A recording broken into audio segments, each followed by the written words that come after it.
एक स्पर्म के मैच्योरेशन में बहुत बहुत बहुत टाइम और बहुत ज्यादा एनर्जी और बहुत बेस्ट प्रोटीन लगती है, क्योंकि स्पर्म कोई नॉर्मल सेल नहीं है। स्पर्म वो सेल है जो एक लाइफ को जनरेट करती है।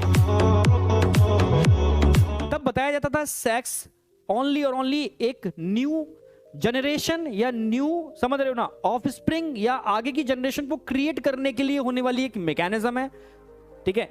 जो इसमें पड़ गया वो गया, ठीक है। तब तक जब तक वो एज आती थी, यानी 21 वाली एज मान के चलो, तब तक उन बच्चों का टेस्टिस का एपिथेलियम बड़ा स्ट्रांग हो जाता था, ठीक है। इसलिए वो बहुत बलशाली हुआ करते थे, ठीक है। और वो समझते थे किस चीज को कहां यूटिलाइज करना है। पहले ही बोल रहा हूं, मैं टॉपिक से भी हट गया हूं, ठीक है, पर एज अ टीचर मुझे थोड़ा सा बताना पड़ेगा क्योंकि टॉपिक ये वाला आ गया है, इसलिए, ठीक है।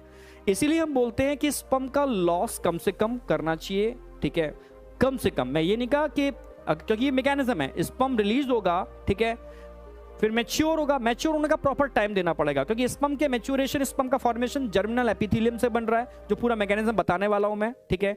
तो उस जर्मिनल एपिथेलियम को मैच्योर होने के लिए आपको पर्टिकुलर एक एज तक का टाइम देना पड़ता है। उस एज के बाद जब वो इतनी मैच्योर हो जाती है, फिर उस पर कोई फर्क नहीं पड़ता। पर आज की डेट में जो डिस्ट्रिक्शन इन डिवाइस की वजह से हो रहा है, तो समझ ही रहे हो कि दिक्कत क्या आ रही है। उसकी वजह से जर्मिनल एपिथेलियम मैच्योर नहीं हो पाती, अर्ली स्टेज में ही वो इमैच्योर रह जाती है, जिसकी वजह से आफ्टर मैरिटल लाइफ बहुत सारी प्रॉब्लम्स आते हैं लोगों को, ठीक है। तो इसलिए मैं कहता हूं थोड़ा सा कंसेप्ट समझो। एक स्पर्म को मैच्योर होने में बहुत टाइम लगता है। एक स्पर्म वो सेल है, वंडर सेल कह सकते हो, जो एक लाइफ को जनरेट करती है, ठीक है, एक जिंदगी को बना रही है।